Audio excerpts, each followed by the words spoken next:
우리 그리스도인들이 이 땅에 살면서 또 이 세상에 살면서 치열하게 싸워야 할 때가 있습니다. 어쩌면 싸우지 않고 이 세상을 살아간다고 한다면 우리가 그리스도인으로서 제대로 살고 있지 못하는 것일 수도 있습니다. 왜냐하면 세상의 가치관과 성경에서 말하고 있는 가치관들이 서로 부딪히고 있기 때문입니다. 이 세상은 우리와 다른 가치관을 향해서 나아가고 있거든요. 시대의 변화에 따라서 윤리와 도덕의 가치 이런 것들은 달라질 수가 있습니다. 그렇잖아요. 조선시대 때의 윤리와 도덕이 지금 시대의 윤리와 도덕과 똑같지는 않습니다. 예를 들면 요즘은 뭐 밥을 먹을 때도 예전에는 부모님이 숟가락을 들기 전에 또 숟가락을 들거나 그러면 한 대 맞을 수도 있는데 요즘 같으면 뭐 그렇게 해도 뭐 그냥 넘어가기도 하고 그렇지 않습니까? 그것이 딱 좋다 뭐 나쁘다 이런 걸 떠나서 이전 조선시대 때 가졌던 윤리 도덕 이런 것과 지금에 갖고 있는 윤리 도덕은 사뭇 달라진 것이 많다라는 겁니다. 이제 그런 부분들은 우리가 받아들일 수 있는 부분들이 참 많습니다. 그것은 뭐 어떤 절대적인 진리가 아니기 때문에 바뀔 수 있는 부분들이 참 많습니다. 그렇지만 변해도 되는 것이 있고 또 어떤 부분에서는 반드시 변해야 되는 것도 있지 않습니까? 예전에 예를 들면 여인네들은 이렇게 앞에 치마를 이렇게 덮개를 쓰고 얼굴 잘 보이지 않고 이렇게 다녀야 되는데 지금도 그렇게 다니라 이렇게 말한다면 그것은 넌센스가 되겠죠. 지금의 복장과 또 지금의 우리의 어떤 생활의 양식은 다르기 때문에 옛날과는 사뭇 다른 모습입니다. 옛날에는 아내라는 말은 뭐냐면 안에 있는 해다. 그래서 아내 또는 집사람, 집에 있는 사람이라고 말하잖아요. 그런 것처럼 이제 여인들이 집 밖으로 막 나다니는 것을 별로 좋아하지 않았는데 지금 그런 것들을 우리가 강요한다면 문제가 되겠죠. 그러니까 어떤 것은 변해야만 돼요. 옛날에 상투를 틀었다고 해서 결혼한 사람은 상투를 틀어야 돼. 그러니까 머리를 자르면 안 돼. 머리카락 기르고 상투를 틀어. 이렇게 말하는 것은 지금 시대에 맞지 않지 않습니까? 이런 것들은 반드시 변해야만 되는 거예요. 옛날과 지금과 똑같이 갈 수 없는 것이기도 합니다. 그런가 하면 변해도 되는 것 또는 반드시 변해야 되는 것이 있는가 하면 변하지 말아야 할 것도 있습니다. 변하면 안 되는 것도 있다라는 말씀입니다. 그런데 점차 세상은 절대적 진리를 부인하려고 합니다. 모든 것이 상대적이라고 이야기하고 가르칩니다. 상황에 따라 옳고 그른 것이 달라질 수 있다 이렇게 이야기합니다. 이것이 현대사회의 가장 큰 특징 중에 하나입니다. 우리가 보통 포스트 모던 사회라고 말을 하는데 이 포스트 모던의 가장 핵심적인 그 특징 중에 하나가 뭐냐면 모든 것이 상대적이다. 절대적인 것은 없다라는 거예요. 절대적이라고 말하는 순간 그것은 오류가 있다. 이렇게 말하는 것이 포스트 모던주의의 굉장히 중요한 특징 중에 하나이거든요. 예를 들어서 우리가 예배의 외형적 틀은 바뀔 수가 있습니다. 그렇지만 찬송의 리듬과 템포 이런 것들도 우리가 바뀔 수 있잖아요. 그렇지만 우리가 하나님을 온전히 경배하며 또한 나아가야 될 예배자들은 그 하나님 앞에 온전히 굴복하고 주님 앞에 예배해야 되는 것은 변하지 않는 사실이어야 합니다. 주객이 전도되면 안 된다라는 겁니다. 예배의 대상이 사람이 될 수는 없습니다. 예배를 드리면서 사람에게 초점을 맞춰서 사람이 기쁘게 되고 사람이 즐거움을 누리게 되는 예배로 만들어서는 안 된다라는 겁니다. 오직 예배의 영광은 하나님 앞에 드려져야 합니다. 이것은 시대가 달라져도 바뀔 수 없는 것입니다. 예배당의 모양은 시대에 따라서 지역에 따라서 바뀔 수가 있습니다. 아프리카 지역이 다를 수 있고요. 또 아시아 지역이 다를 수 있고요. 우리가 모두 유럽에 있는 예배당처럼 만들 필요가 없습니다. 미국에 있는 예배당처럼 만들 수가 없습니다. 지금은 우리나라가 그런 예배당이 거의 없지만 강화도에 가면 옛날에 그 성공의 예배당이 하나 있어요. 근데 예배당인데 거의 그 기와집으로 지어진 그런 형태를 갖고 있습니다. 얼핏 멀리서 보면 저거는 사찰인가 절인가 라는 느낌을 가질 때가 있습니다. 근데 그것이 나쁜 것은 아니라는 거예요. 왜냐하면 한국의 가옥 구조가 그렇게 생겼었기 때문에 만약에 초창기부터 그렇게 아마 만들어졌다면 아마 한국의 교회 모습도 그렇게 바뀌었을 수도 있어요. 근데 우리나라는 개방이 되면서 외국 문물을 쉽게 받아들이면서 기독교회는 이제 건물이 서양식 구조를 갖고 있는 교회 형태로 바뀐 거죠. 이것은 중요하지 않습니다. 어떤 형태를 갖고 있는지 중요하지 않아요. 시대에 따라서 또한 지역적 특성에 따라서 달라질 수가 있습니다. 그러나 예수 그리스도를 구세주와 주님으로 믿는 그리스도인들이 함께 모여서 주님께서 주신 사명과 비전을 향해서 나아가는 공동체다. 그것이 교회다 라고 하는 사실은 변할 수가 없습니다. 외형적인 것은 바뀔 수 있지만 그 알맹이는 본질은 바뀔 수 없다라는 겁니다. 하나님이 창조주이시면서 모든 만물의 주관자이시고 예수 그리스도를 통해서 구원에 이르도록 하기 위해서, 그래서 하나님의 자녀가 우리가 될 수 있다는 것, 이것도 변할 수 없는 진리입니다.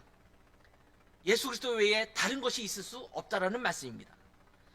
그런가 하면 좀 실제적인 부분으로 나아간다면, 자녀들은 부모를 공경하고 부모들은 자녀를 사랑으로 돌보며 양육해야 되는 것, 이것도 변할 수 없는 진리입니다.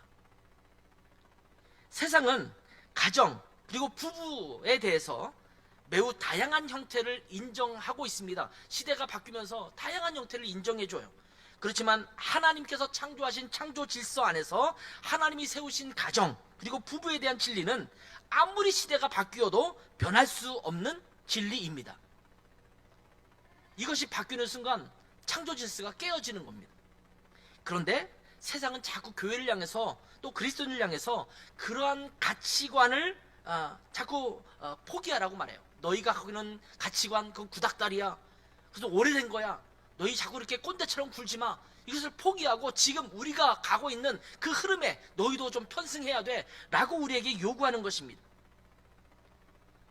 그러면서 그러한 진리를 굳게 지키려고 하는 우리 교회를 향해서, 그리스도인을 향해서 너희는 너무 독선적이다, 시대에 뒤떨어진 원시인이 아니냐라고 하는 취급을 할 때가 너무나 많습니다. 그렇기 때문에 어쩔 수 없이 어떤 부분에서는 세상과 교회가, 세상과 그리스도인이 맞부딪힐 수밖에 없는 그런 그 접점이 있다라는 것입니다. 자, 오늘 본문에 있는 내용은 이스라엘 백성들과 또 유다 백성이 아수르와 바벨론의 포로가 되어서 끌려가 있다가 다시 고국 땅으로 돌아와서 예루살렘 성벽을 재건하는 과정에 대한 말씀입니다. 1차 포로 귀환에서는 수룹바벨이 이스라엘 백성들, 유다 백성, 제가 이스라엘 백성, 유다 백성이라는 말을 같이 쓰는 이유가, 그전에는 남북으로 날려져서 북왕국 이스라엘이 있었고 남왕국 유다가 있었어요. 근데 포로 귀환이 유다 민족, 유다 지파가 중심이 되긴 하지만 거기는 이스라엘, 북왕국 이스라엘도 포함되어 있거든요. 그래서 그 이후에, 포로기 이후에는 사실은 유다와 이스라엘 굳이 나눌 필요가 없어요. 그래서 이스라엘이라고 말할 수 있는데, 이스라엘 그러면 어떤 분은 거의 유다 백성이 대부분 아니야? 예루살렘으로 왔으니까 이렇게 말하는 분도 있어서 이제 제가 유다 백성, 이스라엘 백성을 같이 혼용해서 쓰고 있습니다만 그냥 이스라엘 백성이라고 말을 하겠습니다. 아무튼 이스라엘 백성들이 다시 수룹바벨과 함께 돌아와서 예루살렘 성전을 건축했어요. 처음에 했던 것은 성벽이 아니라 성전을 건축하는 데 애를 썼습니다. 그리고 나서 한참 뒤에 느헤미야가, 거의 시간이 90년 이상이 지났죠. 그 이후에 느헤미야가 3차 포로 귀환을 하면서 예루살렘의 성벽을, 또한 성문을 재건하는 일을 하게 되는 것입니다. 그러자 주변 여러 민족들이 예루살렘 성벽의 재건을 방해하기 시작합니다. 예루살렘 성전 건축할 때도 그들은 방해를 했어요. 근데 성전 건축은 어찌어찌해서 이루어졌잖아요. 그리고 나서 성벽까지 건축한다고 하니까 주변에 있는 민족이 또 들고 일어난 겁니다. 왜냐하면 이스라엘의 역사를 쭉 살펴보았을 때 주변 민족들도 알아요. 예루살렘에 있는 성전이 부흥했을 때는 이스라엘이 강대한 나라가 되었다. 그 예루살렘 성벽이 잘 건축되고 나면 이들은 견고한 나라가 될 수 있을 것이라는 두려움을 갖는 것입니다. 그렇기 때문에 그들이 싹부터 잘라버려야 되고 짓밟아야 된다고 생각하는 거예요. 그래서 예루살렘 성전도 건축하기 못하게 방해를 했는데 그것은 건축이 됐어요. 근데 이제는 예루살렘 성벽까지도 다시 재건한다고 하니까 이제 가만히 있을 수 없는 것입니다. 그래서 예루살렘 성벽을 재건하기 위해서 애쓰고 또 정말 마음을 다해서 다시 헌신하고 있는데 주변 민족에서 방해를 하기 시작한 거예요. 그러면서 어떤 얘기를 하냐면, 우리가 저 성을 그들 모르는 사이에 침략을 해서 또 침공을 해서 그들에게 혼란을 주자. 그래서 예루살렘 성벽을 더 이상 건축하지 못하도록 그렇게 하자라고 연합 전선을 펴서 그렇게 하기로 한 것입니다. 그러니 이 소식을 들었던 이스라엘 민족은 굉장히 두려움을 갖기 시작했어요. 여러분, 한국에 오래 살다 보면 북한의 공작에 대해서 무뎌지는 경우가 있습니다. 제가 지난번에도 한번 말씀드렸지만 독일에 살면 독일에서는 한국의 뉴스를 들으면 한국에 곧 전쟁 나는 거 아니야? 이런 두려움을 갖기도 하거든요. 거기서 나오는 뉴스라든지 이런 걸 보면 굉장히 심각하게 나오거든요. 근데 정작 한국에 살고 있는 사람들은 괜찮잖아요. 근데 지금 얼마 전에도 며칠 전에 뉴스를 보니까 이쪽 그 휴전선 근처로 병력이 대거 이동했다.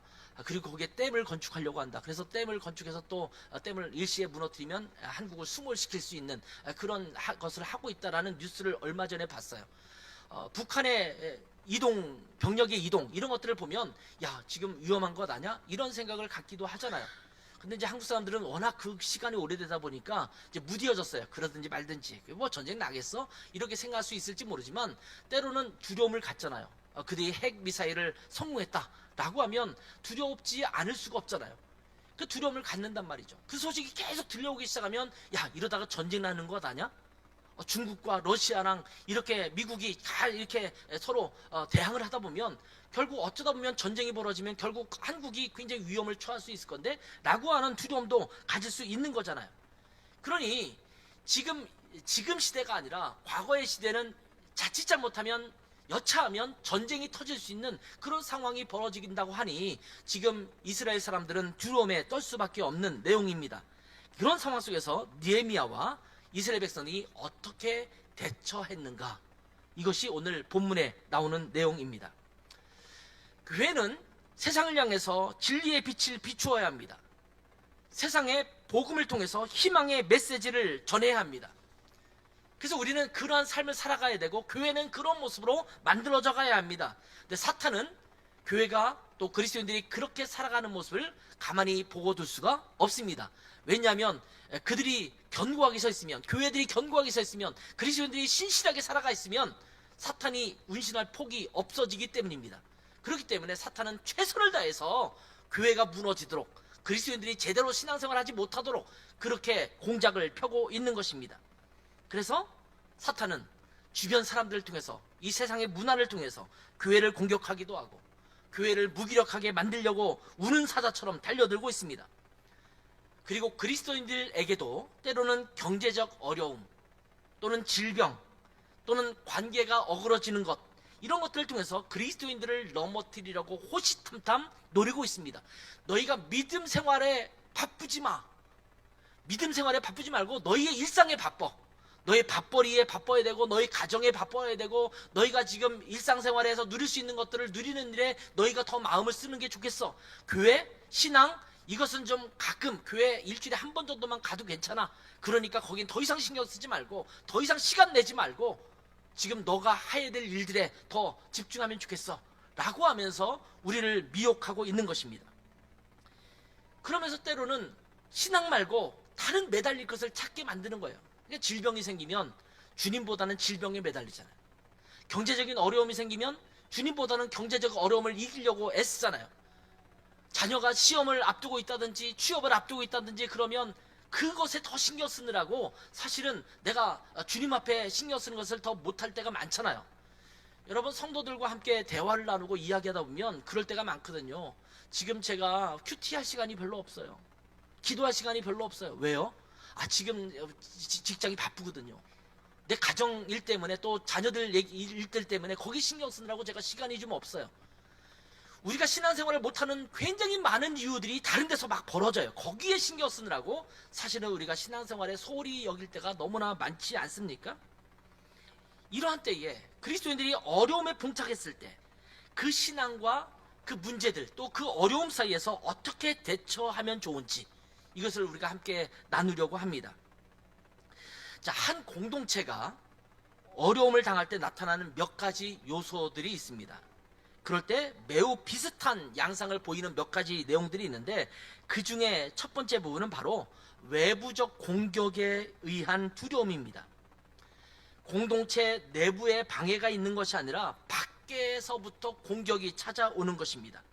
오늘 본문도 마찬가지 아닙니까? 느헤미야가 유다의 총독으로 임명되어서 예루살렘으로 돌아왔습니다. 그리고 예루살렘 성벽을 건축하기 시작하자 주변에 있는 많은 사람들이 방해를 하는 거예요. 다른 민족의 사람들이 방해를 하기 시작합니다. 자, 7절 말씀 보면 이스라엘 주변의 사마리아, 암몬, 아라비아, 또 아스돗 이런 사람들이 회방하기 시작합니다. 자, 이들은요 예루살렘 성벽이 잘 건축된다고 하니까 뭐라고 돼 있어요? 그것을 듣고 심히 분노했다. 야, 저들은 저렇게 찌그러져 있어야 되는데 왜 쟤네들이 지금 다시 일어나는 거야? 야, 옛날에 저들 때문에 우리가 계속 정복당하고 힘들었잖아. 그 암몬 족속과 그 나라들이 다 이스라엘에 의해서 정복됐던 그런 나라들 아닙니까? 그런데 지금은 여전히 그들도 우리도 다 페르시아의 속국으로 있긴 하지만 저들이 지금 저렇게 성벽도 건축하고 성전이 이미 완성이 됐고, 야, 큰일 났다. 옛날의 영광을 되찾으면 어떡하지? 쟤들은 계속 찌그러져 있어야 되는데. 그러니까 분노하는 거예요. 한국이 부흥하고 발전하면 별로 좋아하지 않는 나라들도 있죠. 특별히 주변 국가들이 별로 좋아하지 않습니다. 좀 멀리 떨어져 있는 나라들은 와, 한국 대단하다, 전쟁의 폐허를 딛고 이렇게 성장했네 라고 할 수 있을지 모르지만 아마도 옆에 있는 일본은 별로 달갑지 않게 바라볼 거예요. 북한도 아마 한국이 자꾸 발전하는 것을 별로 탐탁치 않을 것입니다. 아마 중국도 그럴 것이라는 생각이 들어요. 그렇기 때문에 계속 경계를 하는 거죠. 어떻게든 방해를 하는 거예요. 남북이 통일되는 것도 아마 주변 나라들은 별로 찬성하지 않을 거예요. 왜냐하면 남북이 통일이 되면 이 나라가 어떻게 될지 모르거든요. 더 강력해질 거라고 생각하거든요. 그러니까 가능한 한 자꾸 이게 나눠놔서 이들이 분쟁 속에서 힘을 그쪽에 자꾸 쏟게 만드는 것이 중국이 원하는 것일 수도 있어요. 예를 들면 그런 정세 속에 있단 말이에요. 그러니까 주변에 있는 사람들이 예루살렘 성벽이 건축되는 것을 보고 분노하는 겁니다. 야, 저렇게 되면 안 되는데? 저걸 어떻게든지 막아야 되지. 저 나라가 부흥하면 안 돼. 저 나라가 발전하면 안 돼. 저들은 지금처럼 찌그러져 있어야 돼. 이렇게 생각하게 된 것입니다. 그래서 8절 말씀처럼 예루살렘을 치고 요란하게 하자 이렇게 말하는 거예요. 다 함께 꾀하기를. 이 여러 민족이 함께 연합전선을 형성해서, 야, 저 나라 그냥 놔두면 안 되잖아. 우리가 함께 연합해서 공격하자. 그래서 요란하게 만들자. 요란하게 만들자라는 말은 뭐냐면 이들이 연합해서 공격해서 상처를 주겠다라는 겁니다. 데미지를 주겠다라는 겁니다. 여러분, 우리가 그리스도인으로서 이 땅을 살아갈 때 여러 가지 어려움을 겪게 될 때가 많습니다. 때로는 우리의 안에 신체적인 어려움을 겪기도 합니다. 질병이나 육신의 연약함을 갖게 되는 거죠. 우리 교회도 비교적 연세가 많으신 분들이 많이 있는데 연세가 많다 보니까 쉽게 다치잖아요. 쉽게 다치고 몸의 모습이 옛날 같지 않잖아요. 조금만 힘을 써도 좀 몸이 힘든 것 같고 또 좀 아프면 쉽게 회복되지도 않고 그런 것 때문에 연약함을 겪기도 해요. 근데 나이 드신 분뿐만 아니라 젊은이들도 때로는 치유하기 어려운 질병에 걸리는 경우도 많죠. 그러니까 그것 때문에 어려움을 겪기도 합니다. 경제적인 어려움을 겪기도 하죠. 또는 자기 자신이 꿈꾸는 일들이 제대로 진행이 되지 않고 자꾸 꼬이는, 뭔가 계획하고 뭔가 진행하려고 그러면 자꾸 꼬이는 거예요. 일이 꼬이니까 일이 잘 안 돼서 문제가 생기는 거예요. 내가 투자한 주식은 자꾸 떨어지고 좀 타이밍을 놓치니까 다른 주식은 막 오르는 것 같고, 야, 저걸 살 걸 내가 저랬네? 이런 생각을 하기도 하잖아요. 비트코인도 마찬가지겠죠. 수많은 것들에 있어서 자꾸 내가 뭘 일을 하면 꼬이는 거예요. 그러니까 자꾸 거기에 신경을 쓰게 되는 거죠. 그런데 인간관계 때문에 고통받기도 하고 어려움을 겪기도 합니다. 그런 상황 속에서 이러한 요소들 때문에 신앙생활을 함에 있어서 영향을 받을 때가 정말 많다라는 거예요. 이럴 때 우리는 두려움을 갖습니다. 사실은 두려움을 가질 때 현상 그 자체, 그 상황 그 자체보다는 두려움이 주는 영향력이 더 클 때가 많습니다. 어떻게 보느냐에 따라서 별거 아닌데 라고 넘어가는 경우도 있지만 그것을 민감하게 받아들이면 그 두려움 때문에 더 커지는 거잖아요. 저는 예전에 건강진단을 한번 받았는데 이 갑상선에 문제가 있다라고 진단을 하더라고요. 굉장히 큰 게 뭔가 여러 개가 있다. 근데 이걸 보아하니 모양도 그렇고 크기도 그렇고 갑상선 암일 수도 있다. 소견서를 주면서 큰 병원에 가서 진찰을 받으라고 하더라고요. 제가 여기 바로 옆에 있는 국립암센터에 예약을 해서 이제 진료를 받았어요. 그랬더니 바늘 긴 걸 여기다 꽂아서 세포를 떼어내고 이러면서 엑스레이도 찍고 다 찍어서 다시 한번 확인했는데 문제가 없다. 크긴 큰데 모양도 그렇긴 한데 암은 아니다. 이러면서 저는 이제 그 당시는 1년에 한 번씩 다시 진료를 받고 지금은 이제 1년 6개월마다 가서 계속 검사를 받거든요. 근데 제가 이 암일 수 있다라는 정도의 진단을 받았는데 그 다음부터 굉장히 마음이 힘들어지는 거예요. 그리고 갑상선 암은 그 암에 걸리신 분들에게 이렇게 말하면 좀 죄송한 표현이지만 제가 그런 것이었으니까 신사암이라고 얘기하더라고요. 특별한 문제가 없다. 어떤 때는 수술 안 해도 그냥 괜찮을 수 있다. 전이만 안 되면 큰 문제가 안 될 수 있다. 저한테 의사도 그런 말씀을 하셨거든요. 그럼에도 불구하고 제가 국립암센터라는 곳에 가서 진료를 받는다는 것 자체가 좀 마음에 힘들었어요. 야, 내가 왜 암센터에 와서 진료를 받아야 되지? 그러면서 거기에 국립암센터 하면서 이름에 이제 순서에 안창국 이름 안땡국 이렇게 써 있죠. 써 있는 것을 보고 기다리면서 마음이 착잡하더라고요. 진료를 받으러 가는 거기에 갑상선 암 전문가라고 하는 분이 거기 있으셨는데 제 제자 중에 하나가 거기 수간호사에서 쉽게 이렇게 진료 예약을 받아서 갔었는데 그런 상황이 되니까 마음이 불안한 거예요. 이것보다 더 문제가 뭐냐면 이 마음이더라고요. 만약에 이 암에 걸렸다고 한다면 그 암에 걸렸을 때 내 태도가 어때야 될 것인가를 깊이 한번 생각해보는 시간이 있었습니다. 이것 자체가 중요하지 않은데 물론 이것도 고쳐야 될 것이지만 그러나 이것 때문에 내 마음이 더 힘들어지면 안 되는데 이런 생각을 갖게 되거든요. 많은 사람들이 두려워하는 놀이기구 중에 하나가 있는데 롤러코스터라는 게 있잖아요. 놀이동산에서 그런 어떤 그 놀이기구가 고장이 나서 뭐 이렇게 떨어지기도 하고 그러면서 사고도 일어나기 때문에 두려움이 되기도 합니다만, 근데 사실은 이런 놀이기구의 재미는 사실은 두려움에서 나옵니다.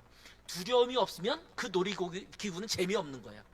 막 한참 띠띠띠띠 올라갔다가 막 떨어지기 시작하면 어떤 마음이 들어요? 와, 이거 내가 떨어지면 어떻게 하지? 이런 마음이 있으니까 그 짜릿한 기분 때문에 그 놀이기구를 타는 거예요. 그 짜릿함이 없으면 아마 안 탈 거예요. 그냥 천천히 디디디디디 해서 그냥 평지로 계속 돌아다닌다고 한다면 그냥 주변에는 경치를 관광하는 것 아닌 이상에는 웬만하면 그것을 안 탈 거예요. 근데 이거는 주변의 경치와 관계없이 내가 높이 올라갔다가 두려움을 느끼고 거기서 막 스릴을 느끼는 그런 것 때문에 그것을 타게 되는 거잖아요. 이것이 안전하고 결국은 제자리로 돌아온다 라고 하는 이 당연하고도 명확한 사실을 이성적으로 우리는 인지하고 있습니다. 그런데 그렇게 인지하면서 두려움이 싹 사라진다면 그 놀이기구는 더 이상 의미가 없는 거예요. 뭐 이건 어차피 안전해. 그러니까 난 그냥 즐길 거야. 그런 마음을 가지고 계속 그것을 탄다고 한다면 그 재미는 급감할 것이라는 생각이 듭니다. 현실과 상황은, 우리에게 주어진 현실과 상황은 똑같은데 어느 정도의 두려움을 갖고 있느냐에 따라서 그 결과는 매우 달라질 수 있습니다. 저는 보통 놀이동산 가면 귀신의 집 같은 게 있잖아요. 이름은 어떻게 붙이든지 귀신의 집이 있어요. 그러면 들어가면 막 사람이 나타나서 막 놀래키기도 하고 기괴한 소리가 들리기도 하고 막 갑자기 훅 튀어나오기도 하고 이런 놀이동산의 그 코스가 있지 않습니까? 근데 저는 거기를 별로 무서워하는 편이 아니에요. 왜냐하면 들어갈 때부터 이거는 다 짜여진 각본에 의해서 한다라는 생각을 머릿속에 갖고 있다 보니 뭐 갑자기 깜짝깜짝 놀랄 수는 있지만 그것이 막 너무 무섭거나 힘들거나 그렇지는 않아요. 그러다 보니까 문제가 뭐냐면 별로 재미가 없어요. 뻔하다고 생각하면서 가니까. 그리고 뭐 툭 튀어나도 이건 사람이거나 인형이거나 그럴 거라고 마음속에 이미 생각을 하고 있으니까 두려움이 없는 겁니다. 근데 그거에 대한 두려움이 있는 사람일수록 귀신의 집이 더 짜릿한 경험이 되는 것입니다. 두려움은 우리에게 엄청난 손상을 입게 하는 그런 요소입니다. 그러니까 우리에게 중요한 것은 두려움을 없애는 거예요. 그래서 오직 하나님만을 의지해야 합니다. 그 무엇보다도 크시며 그 무슨 문제든 넉넉히 해결하실 수 있는 전능자 하나님이 우리와 함께 하고 있다는 것을 우리가 기억하고 주님을 바라보아야 합니다. 그러면 외부로부터 오는 두려움을 넉넉히 이기게 될 줄 믿습니다. 질병이 찾아와도, 경제적인 어려움이 찾아와도, 뭔가 해결하기 힘든 막 꼬이고 있는 그런 문제 속에 우리가 맞닥뜨린다 하더라도 여러분 이것을 믿으세요. 전능자 하나님이 우리와 함께 하신다. 하나님께서 우리에게 가장 좋은 길로 인도하실 것이다. 하나님이 우리의 편이 되시고 나도 하나님의 편에 서 있다 라고 고백한다면 하나님이 그것을 이기게 하실 줄 믿습니다. 그래서 느헤미야도 얘기하는 거예요. 두려워하지 말아라. 전능하신 하나님이 우리와 함께 하신다. 그런데 이 외부로부터 오는 두려움보다 더 무서운 요소가 있습니다. 외부로부터 오는 요소는요, 이 두려움은요, 우리가 이 믿음을 가지고 이기면 돼요. 함께 힘을 합하여 이기면 됩니다. 그런데 내부적인 혼란이 찾아오면 그것은 이기기가 더 힘듭니다. 축구 경기를 비롯해서 팀으로 하는 스포츠를 할 때에도 가장 치명적인 문제가 생긴다면 그것이 무엇이냐면 팀 내부에서 혼란이 생겼을 때입니다. 더 나아가서 이 혼란이 갈등이 되기도 하거든요. 우리나라 국가대표팀도 한동안 예전에 막 그런 얘기가 있지 않습니까? 그 안에서 내부에서 서로 뭐 갈등이 있었다 뭐 이런 얘기 하다 보니까 결국 그 결과가 좋지 않잖아요. 내부적 혼란이 있으면 패스를 줘야 되는데 그냥 그 패스 주지 않고 자기가 알아서 하고 나 저 사람한테 주기 싫어 이렇게 말하면 경기가 제대로 되지 않는 거잖아요. 근데 이 혼란은요, 종종 불안함 때문에 생겨나기도 합니다. 불안한 마음이 찾아오기 때문에 내부에 있는 사람들끼리 그 불안함을 내비치면서 혼란이 야기될 수 있는 거예요. 한 집안에 경제적인 문제가 생길 수 있어요. 사업이든 아니면 뭔가 계획했던 것들이 어그러져서 아마 경제적 손실이 일어날 수도 있잖아요. 그때 부부가 합심해서 야, 이 문제를 우리가 함께 해결하자 라고 해야 되는데 그 불안감 때문에 상대방에게 탓하고 서로 비난하고 당신 때문에 그래, 이것 때문에 그런 거 아냐 이렇게 얘기하기 시작하면 그 가정은 더 이상 헤어나올 수 없을 혼란에 빠지게 되는 거예요. 어그러지는 거예요. 문제를 해결하기는커녕 다른 문제까지 다 어그러지는 거예요. 그래서 더 중요하게 우리가 경계해야 될 것 중에 하나가 뭐냐면 내부적인 혼란입니다. 문제가 생기면 부부가 머리를 맞대고 힘을 합해서 하나님을 바라봐야 되거든요. 근데 우리는 거기서 싸우는 거예요. 혼란을 일으키는 거예요. 왜? 불안하기 때문에, 두렵기 때문에, 이 문제가 어떻게 될지 모르기 때문에, 결과가 나쁠 것이라고 자꾸 예상하니까 서로 혼란을 겪게 되는 것입니다. 오늘 본문을 보면 이스라엘 주변에서 예루살렘 성벽 재건을 방해하려는 시도가 생기자 내부적인 반대가 발생되기 시작합니다. 자, 먼저 어떤 사람에게부터 시작했냐면 예루살렘 외부에 살고 있던 유대인들의 반발이 시작된 것입니다. 자, 예루살렘 성벽을 재건하고 있어요. 근데 예루살렘 성벽뿐만 아니라 유다의 변방에 사는 다른 민족과 좀 맞대어 살고 있는 그런 유대인들도 있지 않습니까? 그런 사람들이 이미 인지를 하기 시작했어요. 야, 주변에 있는 나라들이 심상치 않은데?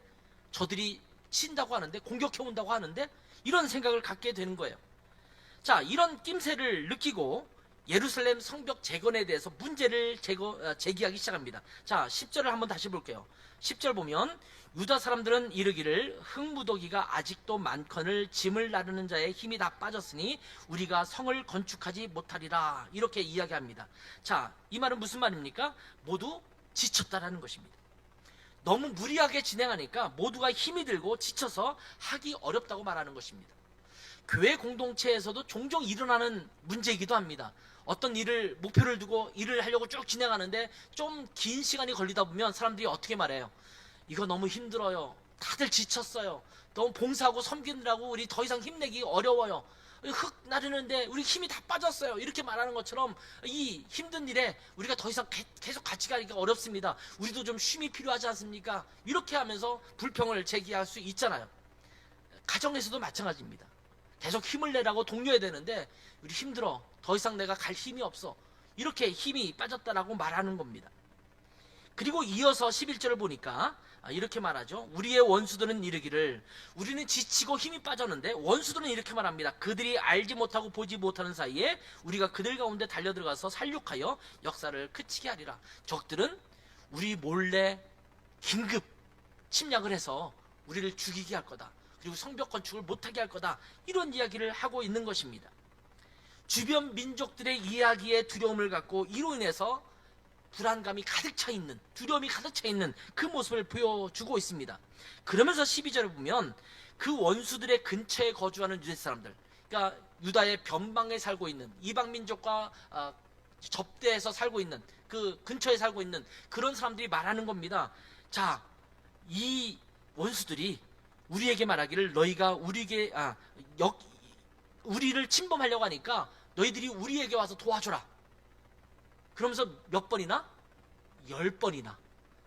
이 말은 무슨 말이냐면 지금 예루살렘 성벽 건축이 중요한 게 아니에요. 적이 침범하잖아요. 그러니까 그 성벽 건축을 멈추고 우리한테 와서 도와주세요. 여들이 쳐들어올 때 우리가 여기서 막아야 되잖아요. 국경에서 막아야 되잖아요. 지금 성벽 건축하는 것은 지금 중요하지 않아요. 그러니까 와서 도와주세요. 이거를 10번이나 반복해서 계속해서 요구하는 거예요. 지금 교회에서 선교한다고요? 교회에서 이런 일을 한다고요? 저런 사역을 한다고요? 그게 중요하지 않아요. 지금 이 문제가 심각한데 왜 거기에 집중하고 있어요? 라고 말하면서 하나님께서 말씀하시고 하나님께서 계획하신 그것들을 떠나서 다른 주변적인 문제에 더 신경 쓰자라고 이야기하는 것과 똑같은 내용입니다. 지금 최선을 다해서 예루살렘 성벽을 재건하고 있는데 그것은 급한 게 아니니까 나중에 하고 코앞에 닥친 공격을 막아낼 궁리를 하라고 다그치고 있는 것입니다. 이때에 느헤미야라고 한다면 얼마나 맥이 빠지겠습니까? 지금 하나님께서 예루살렘 성벽을 건축하라고 보냈어요. 그리고 페르시아 왕도 그 건축할 수 있는 자재도 좀 도와주면서 그 일을 하라고 허락을 했습니다. 그런데 내부에서, 외부 공격도 공격이거니와 내부에서 이거는 더 이상 하지 맙시다. 지금 더 급한 일이 있습니다. 이것부터 합시다. 이러면서 지금 성벽 재건을 중지하자라고 이야기하는 것입니다. 그 사명을 완수하기 위해서 최선을 다하고 있는 느헤미야에게 주변의 공격으로 인한 두려움과 불안감 때문에 그 사명은 중요한 것이 아니니 멈추라 라고 이야기하는 것입니다. 그것도 외부가 아니라 내부에서 그렇게 이야기하고 있는 것입니다. 우리는 세상의 빛입니다. 세상을 향해서 온전한 모습을 보여야 합니다. 근데 그리스도인들 중에서도 이렇게 말하는 사람도 있어요. 요즘 세상은 전도하면 오히려 반감을 살 수 있으니까 전도하지 맙시다. 그거 줘봤자, 전도지 줘봤자, 사람들에게 전도해봤자 오히려 반감만 삽니다. 또 사람들마다 저마다 자기가 추구하는 바가 있는데 우리만 잘 믿으면 되지 굳이 전도까지 할 필요가 있습니까? 믿게 될 사람은 어차피 찾아오겠죠. 이렇게 말하는 사람도 있어요. 선교에 힘쓰자라고 말하면서 선교에 매진하고 있는데 이슬람권이나 불교권에 가서 선교 활동을 하는 것은 그들이 이미 믿고 있는 자기들의 종교가 있는데 그것을 무시하는 것이니까 그것을 침해하지 말고 선교하는 것을 자제해야 한다라고 말하는 사람들도 있습니다. 교회가 하는 사역을 멈추고 세상에서 요구하는 그것에 우리가 부응해야 한다 이렇게 말하는 사람들도 있습니다. 때로는 맞는 말도 있습니다. 어떤 것은 우리 내부에 정말 하나님께서 더 기뻐하시지 않는 일들에 더 많이 신경 쓰면서 정말 외부적으로 해야 될 사역을 우리가 못하는 경우도 있잖아요. 그런 경우는 맞는 말일 수도 있어요. 그렇지만 하나님께서 주시고 있는 그 사역에 우리가 멈추면서 세상에서 요구하는 것들에 부응하는 것을 우선으로 두서는 안 되거든요. 정말 중요한 것은 하나님께서 우리에게 무엇을 요구하느냐라는 것입니다. 우리가 하나님께 기도하면서 진지하게 묻고 하나님께서 우리에게 주시는 말씀을 통해서 우리에게 무엇을 명하시고 있는가를 우리가 가장 우선적으로 살펴보아야 합니다. 근데 우리의 시선이 하나님께 두지 않고 하나님의 뜻에 우리의 마음을 두지 않고 세상에서 말하는 것에만 귀를 기울이게 되면 교회는 세속적일 수밖에 없습니다. 세속적이라고 말하면 우리가 흔히 나쁜 것만 떠올리게 되기 쉽습니다. 그런데 세속적이라는 말은 무슨 말이냐면 성경적이지 않는 가치관을 따르는 것, 이것이 세속적이라는 말입니다. 굉장히 그럴듯해 보이고 인간적으로 좋아 보이고 세상이 칭찬하고 있어서 좋아 보일 수 있지만 하나님께서 원하시지 않는 것이라고 한다면 그것은 세속적인 것입니다. 우리가 뭔가를 결정하고 행하는 것이 두려움과 불안감 때문인지 정말 하나님께서 우리에게 주셔서 행하게 하시는 것인지를 깊이 고민하면서 주님 앞에서 판단해야 합니다. 그렇지 않으면 밖으로부터 오는 두려움과 그리고 그 두려움으로 인한 불안감 때문에 교회 내부에서도 충분히 혼란이 야기될 수 있습니다. 더 나아가서 이 불안감이 서로 간의 갈등의 요소가 될 수 있습니다. 교회 공동체 안에서도 해결해야 될 문제들이 발생될 수 있습니다. 그럴 때 우리가 가져야 될 태도는 무엇이냐면 불안감이 아니어야 합니다. 불안함 때문에 결정되는 것은 그 무엇도 바른 결정이 아닙니다. 불안하니까 이렇게 하자. 불안하니까 두려우니까 저렇게 하자. 이렇게 말하는 결정을 해서는 안 되는 거예요. 더 나아가서 이러한 불안함이 우리 안에 갈등의 요소로 또 번져서는 안 됩니다. 불안할 수 있잖아요. 두려울 수 있어요. 문제가 생기면, 큰 문제가 생기면 우리는 두려워하는 것이 당연하지 않습니까? 근데 이 두려움과 불안감 때문에 우리 내부에서 서로 갈등하는 것, 가족끼리 갈등하고 부부끼리 갈등하고 부모 자녀끼리 갈등하고 또 회사의 내부끼리 갈등하고 이런 것은 있어서는 안 된다는 거예요. 그 불안함에 머물 것이 아니라 하나님께서 우리에게 주시는 올바른 방향을 향해서 하나님 앞에서 우리의 마음을 모아야 될 줄 믿습니다. 자, 이러한 외부적 공격으로 인한 두려움, 그리고 외부적 공격으로 말미암아 불안해하는 내부적인 혼란 속에서 느헤미야가 어떻게 했는지를 우리가 좀 살펴볼 필요가 있습니다. 자, 오늘 설교 제목에도 나와 있습니다. 한 손엔 칼을 잡고 한 손으로는 일을 하며. 이것이 오늘 설교 제목이에요. 자, 성경에 있는 내용을 그대로 담아서 그렇게 제목을 담았는데 좀 더 다른 표현을 한다면 한 손에는 무기를 잡고 한 손으로는 신앙을 잡아라, 이런 의미입니다. 여러분 혹시 이런 표현을 들어보신 적이 있으세요? 한 손엔 성경을, 다른 한 손엔 신문을 이라는 단어, 그런 문구를 본 적이 있으십니까? 독일의 유명한 신학자인, 한국에 있는 신학교를 다니신 분들은 웬만하면 다 아는 학자입니다. 신학자인데 칼 바르트라고 하는 독일 신학자가 있습니다. 근데 그분이 이런 얘기를 한 거예요. Halte die Bibel in der einen und die Tageszeitung in der anderen Hand. 한 손에는 성경을 들어라. 비벨, 성경을 들어라.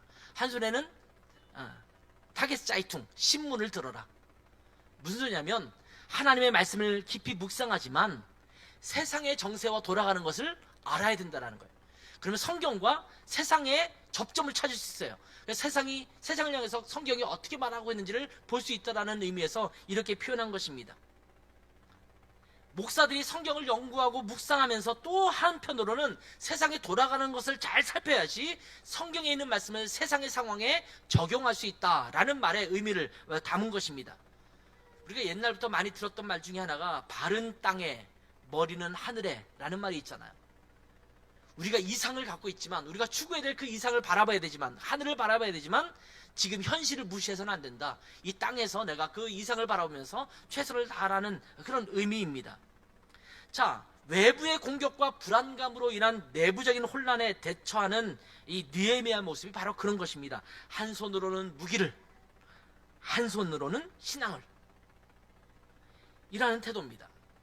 일을 한다는 것은 하나님께서 명하신 그 신앙적 비전을 향해서 추구하는 거잖아요.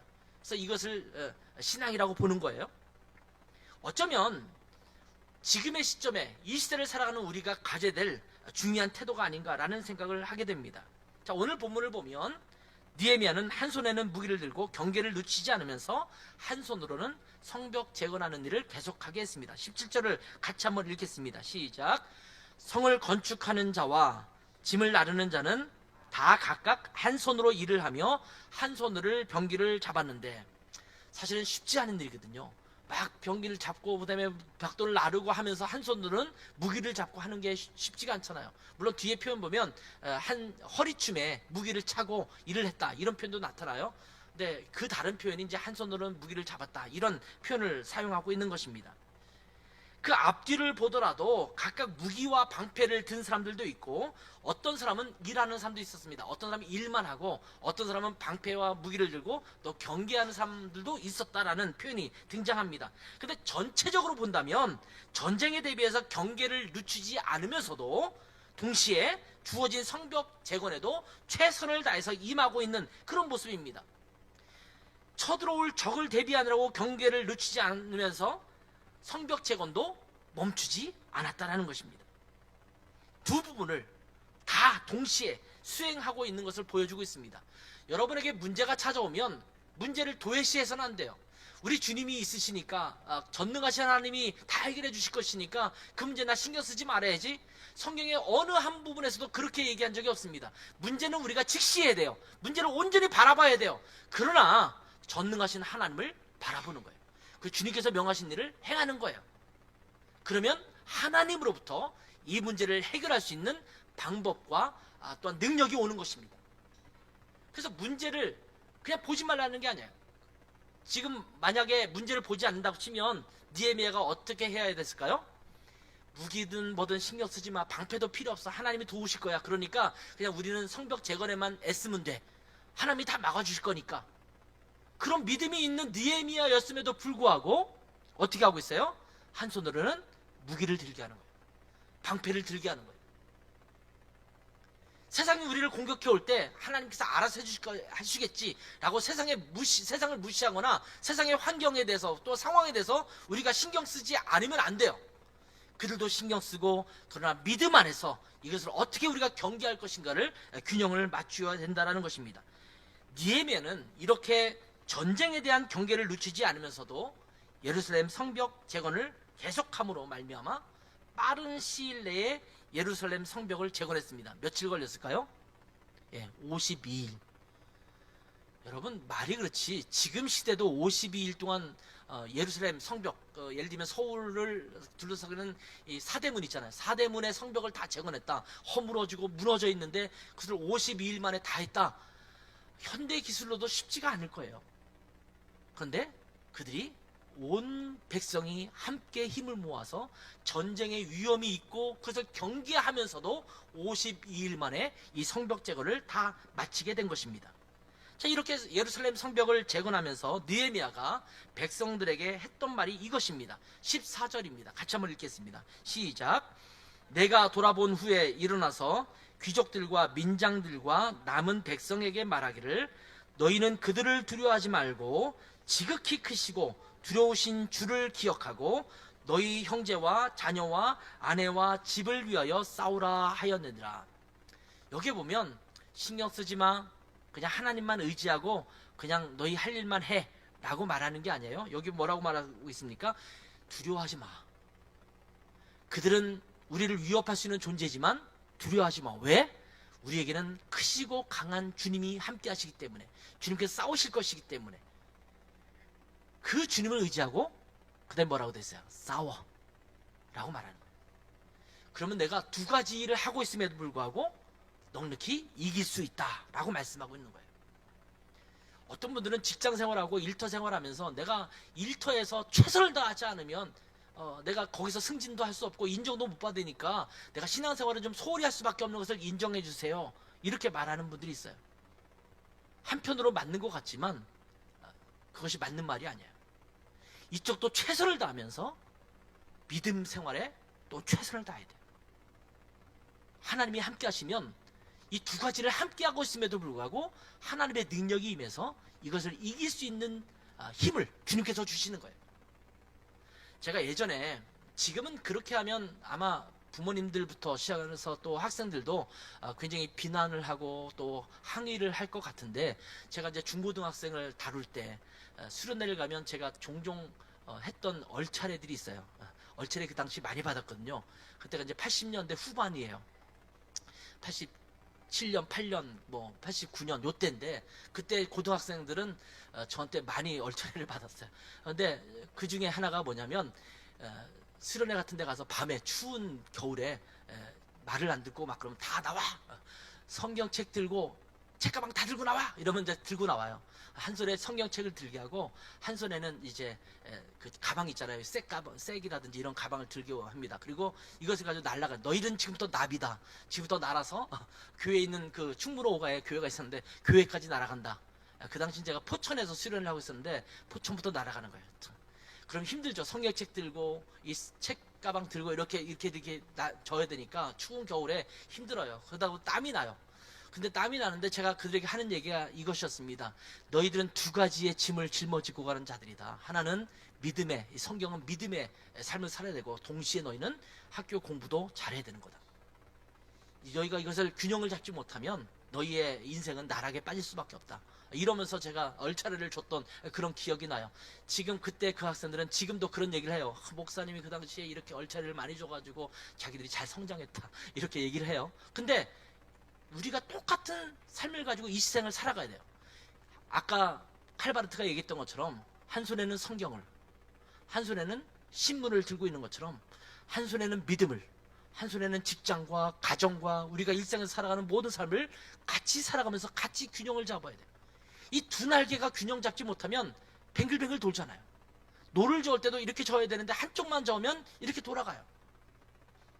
그래서 두 가지를 다 잘 균형 잡게 지어야지만 앞을 향해서 방향이 나아가는 거거든요.